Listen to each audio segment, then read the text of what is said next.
నమస్తే అండి. మీరు చూస్తున్న ఈ వీడియోలో వర్షం పడిన తర్వాత ముంతా తుఫాన్ లాంటి పెద్ద వర్షం పడిన తర్వాత చేను కోసుకోవాలంటే ఎంత ఇబ్బంది అవుతుందో చూద్దాము.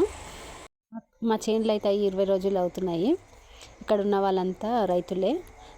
చేను కోసుకుందామని ఎంతో ఆశతో అందరూ వచ్చారు. కానీ ఇక్కడ వచ్చిన తర్వాత మిషన్లు అయితే దిగబడ్డాయి. ఒకదానికొకటి తాడు సహాయంతో గుంజుతున్నారు. ఎండకి చేనయ్యి గింజలన్నీ వడ్ల గింజలన్నీ రాలిపోతున్నాయి. వచ్చి ఆ 4 గింజలైనా కోసుకుందామంటే ఇలా ఉంది పరిస్థితి. చూడండి, వర్షం వల్ల రైతుల పరిస్థితి ఇలా ఉంటుంది. అది వర్షం పడిన తర్వాత ఎన్ని రోజులకైనా సరే దాని ప్రభావం ఇలా చూపిస్తుంది. దాంట్లో పెట్టిన పెట్టుబడి అయినా వస్తుందా లేదా అనే అనిపిస్తుంది. ఫైనల్గా రైతన్నలందరూ కలిసి ఎలాగో అలాగా ఈ దిగబడ్డ మిషన్లు అయితే తీశారు.